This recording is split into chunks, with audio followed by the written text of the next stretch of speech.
What's going on, football fans? It's me, J.R. Clark, back again with another rendition of the Pound for Pound Falcon Eye View type edition. Today, as you can see, I'm joined by a guest, and we're going to explore a subject that has been a topic in our circles for quite a long time, and I thought it was time to do some serious research into it, and I felt like I needed to reach out to a professional to get their opinion on the topic, on the subject. So tonight I am joined by Sean. I'm about to mess it up again. Please, well, you're good, Sean McAvoy. Sean McAvoy. There we go. Just call me Sean from here on out. Yeah, exactly right. I'll call you Sean from here on out. So Sean McAvoy from Quarterback Takeover. For the most part, explain to people what Quarterback Takeover is. Yeah, so quarterback development. We work with everybody from the NFL through college down to the high school level. So think of it like as a private quarterback coach. We don't work for the teams. We work for the quarterback specifically.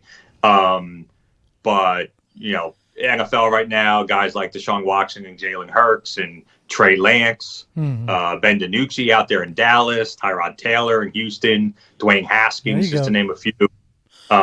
We just did Trey Lance's draft prep. Oh, okay. He was a big topic here. On our channels there for a while, because debating if what we were going to do with the 4th overall pick. No. I think right now, Malik Willis is a kid that I've trained since high school, and he's going to be a guy that I'm sure you talk about. Oh yeah, he's going to. Yeah, I see the hat. I see the Liberty University hat you got on there. So yeah, he'll definitely be a guy that comes up around draft time next year, or a year whenever he's eligible. I'm not exactly sure when he's. But the topic that I wanted to get into tonight, and the reason why I reached out to you was oddly enough, was about our quarterback, Matt Ryan, here for the Atlanta Falcons. And a topic that has come up quite a bit is Matt Ryan's performance in the red zone. And I got thinking, like we all know that narratives can take on a life of their own. All it takes is, as you said, pre-show, all it takes is the right person saying that, this guy's got a problem doing this, and then he's tagged with it for the rest of his career. So this is something that I have heard, for the longest time, for about Matt Ryan, is, his lack of production in the red zone. And he's just not a good red zone quarterback. And I finally felt like it was time to like dig into it, going into yet another system where one of the calling cards of Arthur Smith is his efficiency and his efficiency in the red zone. And so you felt like that was one of the reasons why he got tasked to try to fix this offense. So I thought to myself, I'm like, okay, what would cause problems for a quarterback in the red zone? And what would cause problems for a seasoned quarterback by all other metrics is a top 10 quarterback year in and year out? No doubt. So when I reached out to you, and I presented you with that topic, you said that, you were going to, look into it as well. And so I'd like to get if you're training somebody and that's something that you're trying to work on, what are some of the things that you're looking at, as far as quarterbacks go? Yeah. So let's think about what makes it difficult in the red zone, right? First of all, is the problem that's created. And it's that you're just in confined space, right? So with every other thing you're doing, and we'll talk specifically about the pass game first, but everything you're doing in the pass game, you're trying to stretch the defense both horizontally and vertically. So, you're in the middle of the field, you're in your own side of, 20-yard line going out. You obviously have the full field to stretch the defense, and you're trying to put specific players in binds or try to flood areas of the field and put more guys into that they can defend, right? That's the big key. Obviously, once you get down inside the red zone, there's no more vertical threat. Right. That's taken away because of the room that you have to throw. So now the 11 players on defense have a lot less space to cover. So that's the problem that gets created there. So as a quarterback, usually what we go to there is we have to be more accurate in the red zone than we are normally across the field. That's kind of the problem that's created.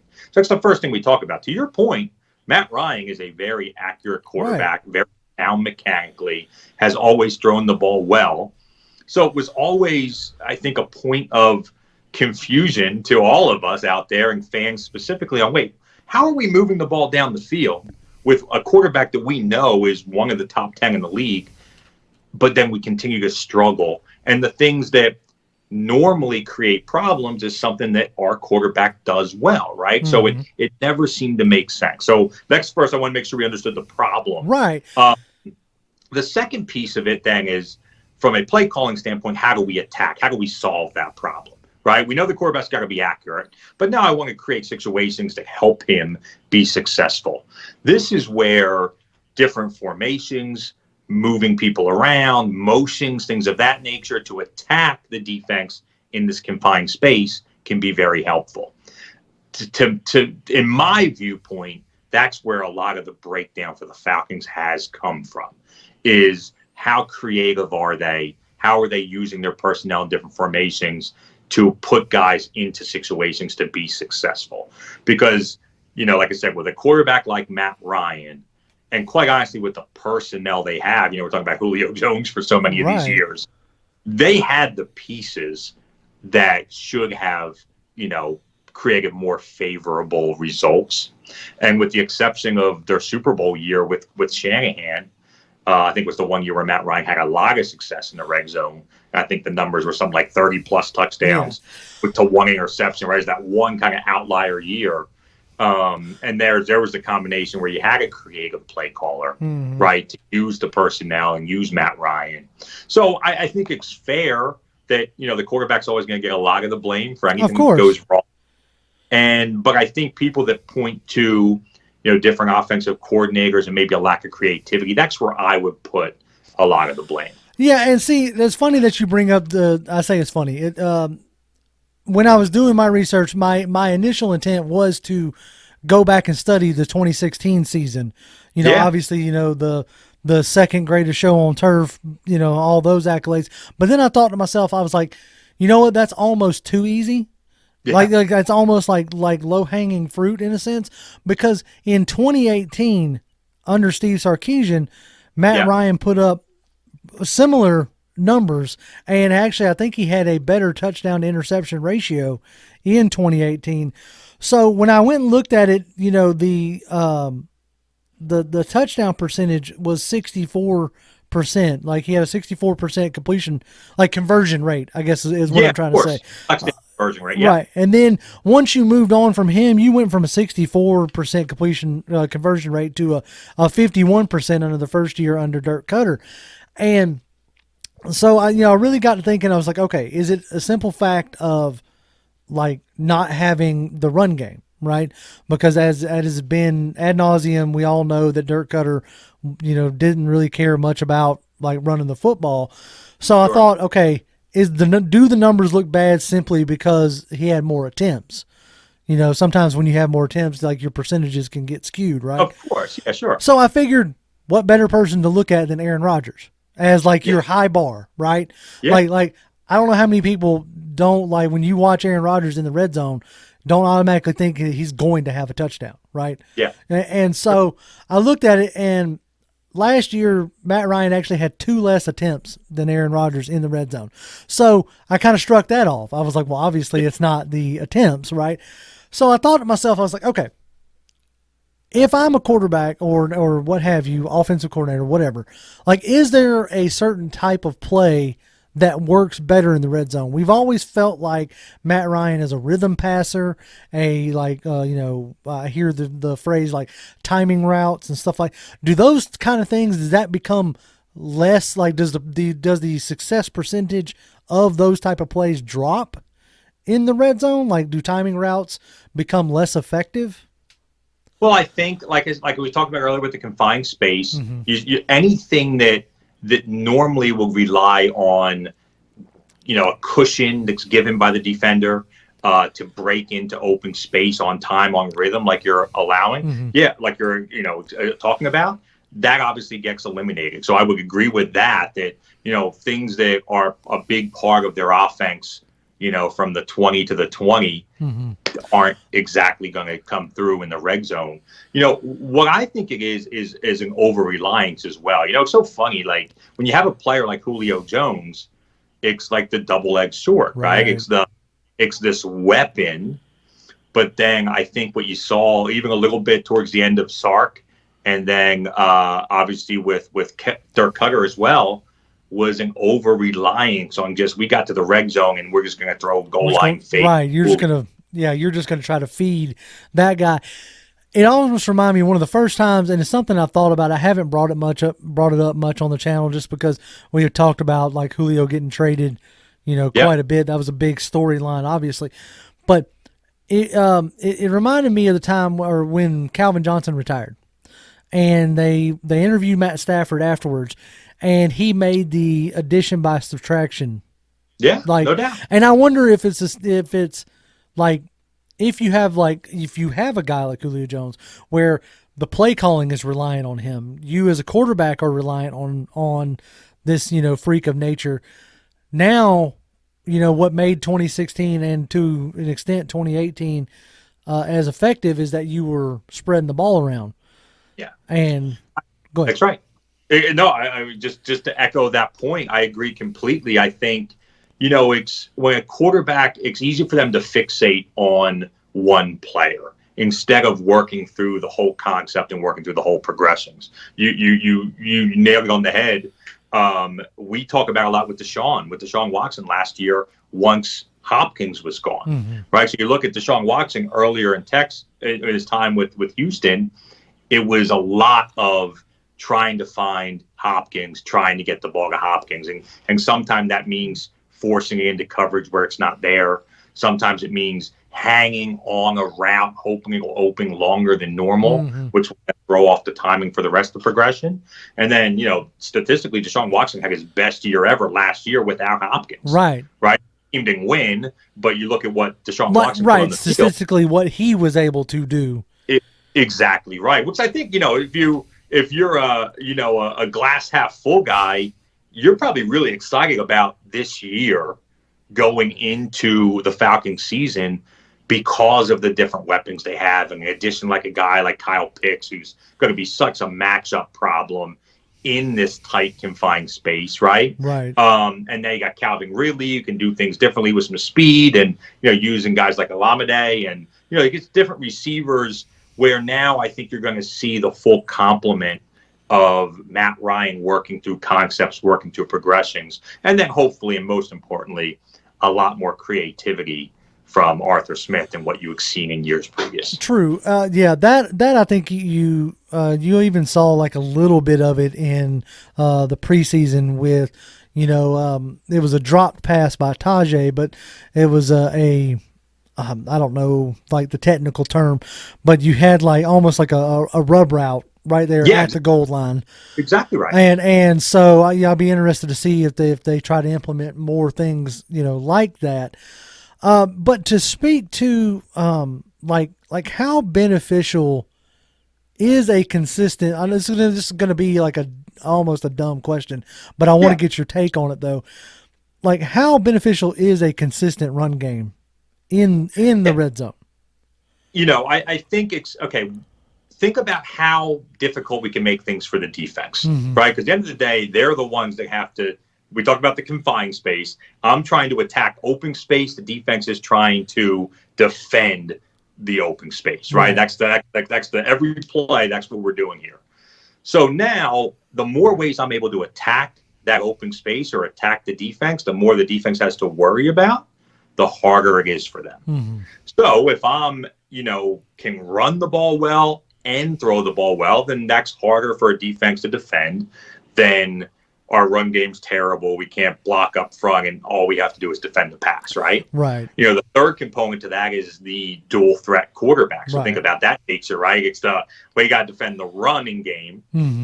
We got to defend the pass, and now we also have to defend this quarterback who can run himself in passing situations. That's kind of like the most difficult for a defense. So yeah, obviously you're trying to create and keep the defense off balance.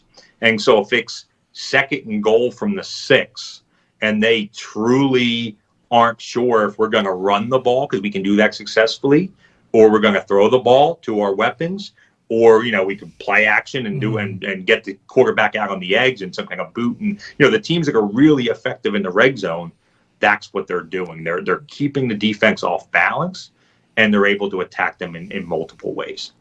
So, yeah, no, that is something that I've been like studying a lot this past off season because of bringing in Arthur Smith as a new head coach, bringing in a completely different philosophy.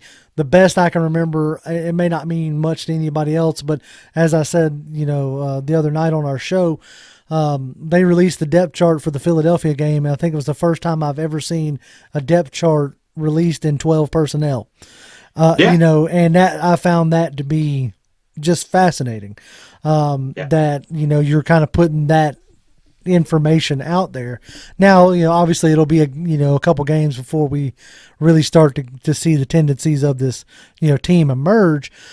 Absolutely. But yes, that's something that us as Falcons fans are definitely looking forward to, the hoping for the creativity of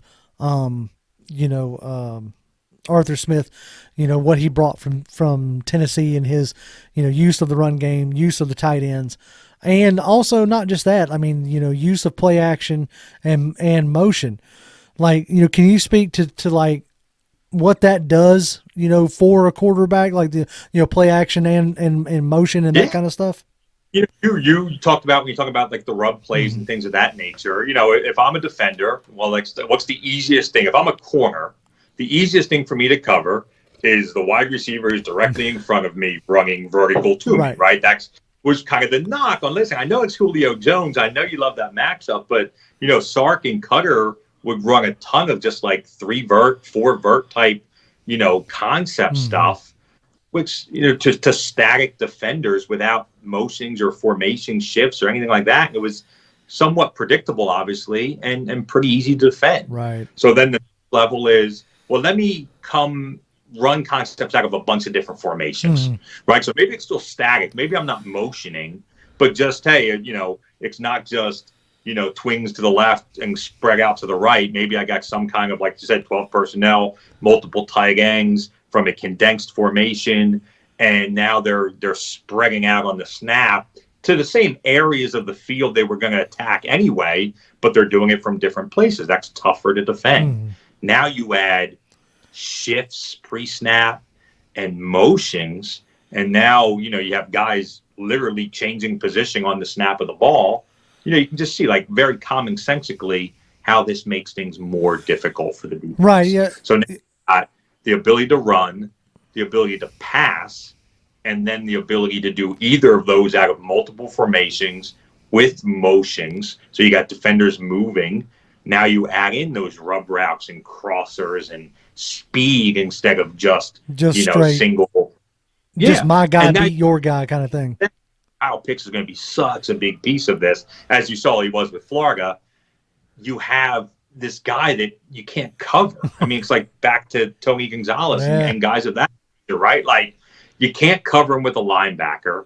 You can't cover him with a safety, right? So now it just creates matchup problems. And if you dedicate a top flight corner to him, then you're taking that off of Calvin Ridley or Russell Gage, and that should allow them to also work.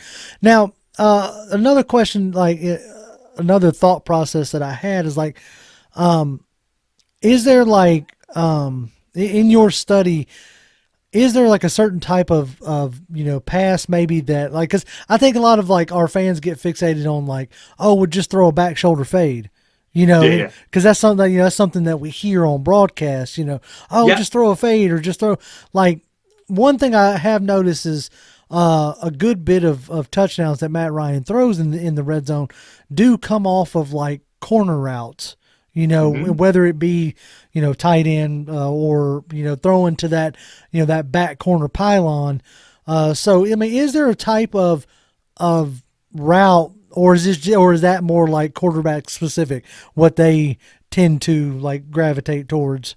Well, I think it's what you said. It's where are they putting their best defender and what are they deciding to take away? And so a lot of times your top corner is taking away Julio, or, they might want to try to, play their best cover guy on inside leverage on Ridley and maybe shake some help over the top. And they're going to try to take that away. That, that's why, like I said, the more you have guys like Gage and you have a matchup problem like Picks, it's going to be harder to take one thing away. Right. But that's normally what you're seeing is the first thing defense is going to do is take away what they think is the biggest threat. That's why it was almost like, slamming your head against a wall to continue to try to throw.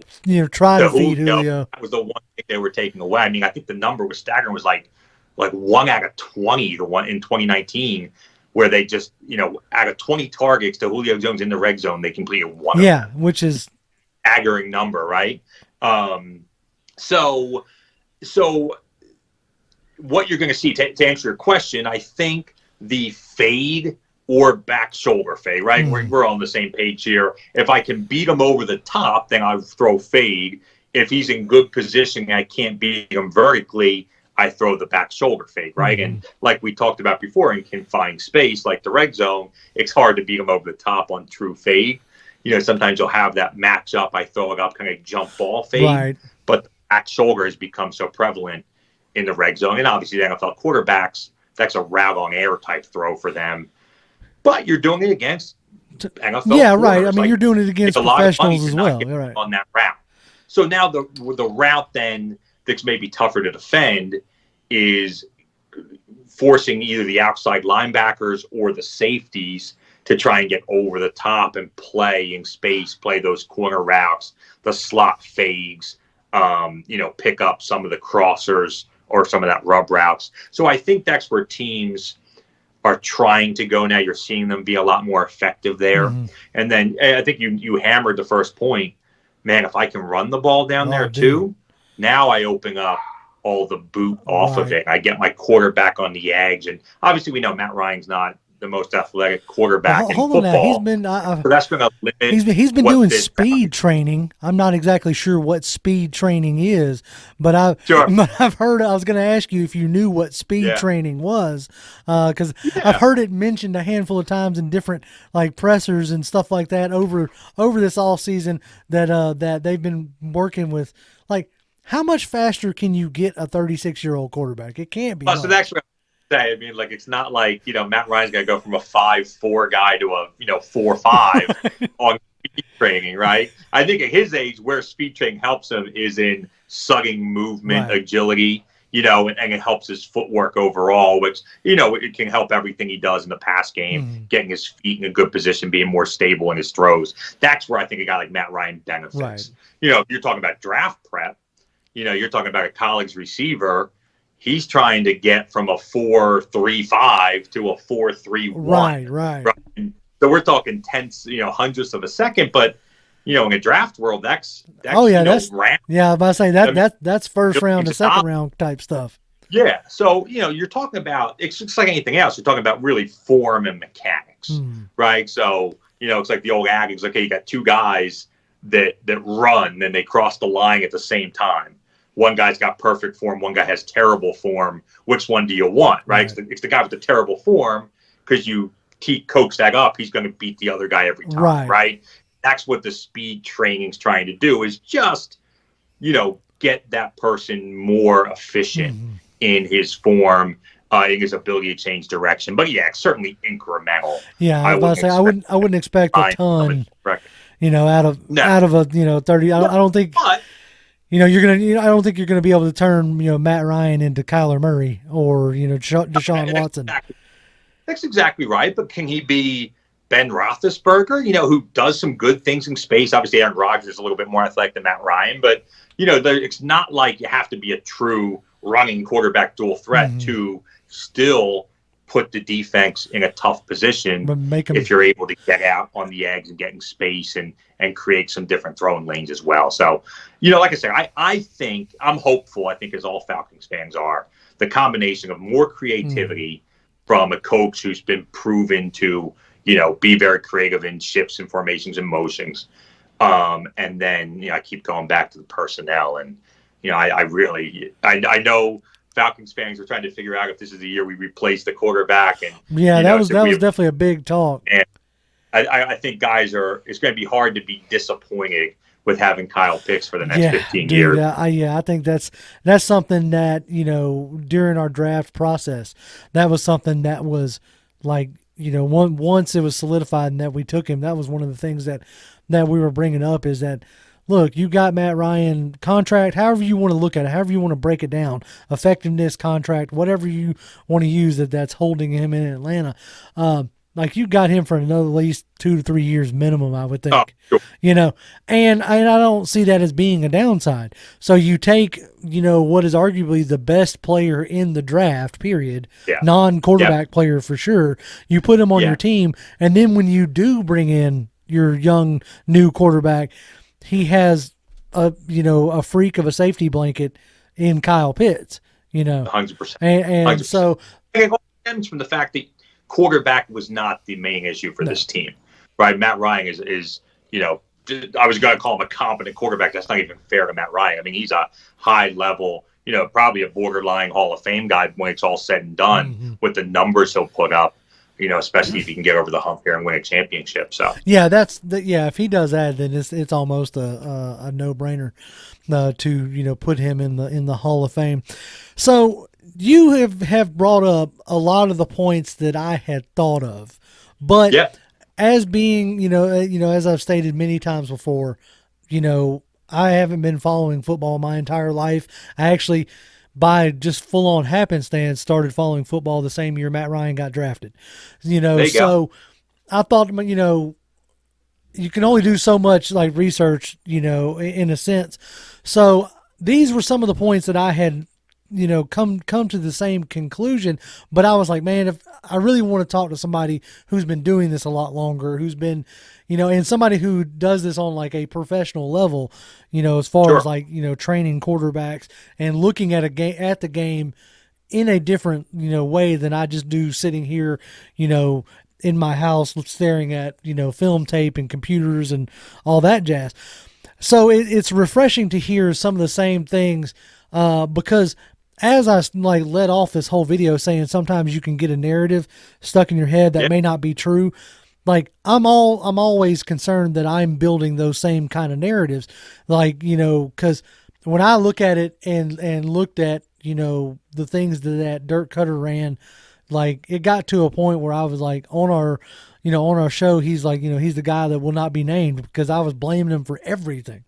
Like, well, daggum, the stock market crashed. It's got to be Dirk Cutter's fault. It's like, and so I felt like, of course, because I felt like maybe even I was taking it too far, right? But to hear some of the same, we love fans too, though, right? Right. We're allowed that sometimes. Yeah, exactly. That's kind of the point, But so yeah. Now the one last thing I want to ask you about, and then we'll go ahead and wrap it up. But it's a concept that I'm coming, like I'm just now starting to think about. So I want to get your opinion on something I've noticed that Arthur Smith does is, and same thing with Sean McVay out there in with the Rams. It's a lot of condensed formations, like, and I know that when you do a bunch set, like a 3 wide receiver bunch set, like you're trying to, by slamming everybody together, you're trying to basically be able to break one person out, to be uncovered. Is that the same kind of concept that you're trying to pull off with an entire like condensed formation? Are you trying to create so much traffic that somebody can, come out unaccounted for? Yeah, I mean, I think that's I think there's a lot of different things at play there. One is in run game first. I think when I was looking at run game first, you're creating more holes, more lanes. So like you're in a condensed formation with multiple tight ends, basically every gap between two players becomes a potential hole to run through, right? From a very basic way to look at it.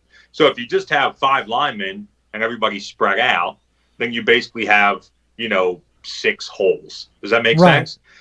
Come with 2 tight ends and your wing, your receivers are now in wings. In theory, you've created now like 10 different potential run lanes. I'm counting them all, but potential running lanes that now the defense has to defend. So that's one problem you create, right? The other thing is now you have multiple offensive players, and we're talking about eligible receiver types that can attack the same area, right? So once again, if you're spread, always think about the easiest way. Well, the tight end can't really attack the outside, third of the field. Okay. Does that make sense? In the same way that the receiver who's already spread out there can. So from a defensive standpoint, you're trying to, once again, defend open space. And just like anything else, you're looking first, okay, what's my biggest threat to that space, right? So if I'm a corner, my job is, think about base like cover 3. My job is to defend that third of the field, not get beat deep. Well, who is my biggest threat? Well, it's the receiver who's closest to that space. You come into a condensed set, it's a lot harder for each defender to understand who his biggest threat is. So you're creating compromising situations. 100%. Oh, man, holy crap. That makes sense? Yes. So, and because in the red zone specifically, a lot of defenses want to play man in that confined space, it's very hard for me to get in position to play effective man coverage from a condensed set. Yes. Not to mention, I don't know who might attack my space, so maybe who do I pick up? So what you end up having in condensed formations is defenders are trying to pass off receivers, right? And so instead of the corner saying, okay, I got Julio man-to-man because I'm lined up on him, now I have to figure out, okay, I get first guy outside. Does that make sense? So it's the outside guy who runs outside. Or maybe he runs a slant, and then the tight end runs a slant. Now I got like the H-back comes out. So now there's a little bit more confusion. They're doing a lot of passing off. And to your point earlier, this is where a lot of that rub route stuff comes into play. And I mean, we've all seen it down the red zone.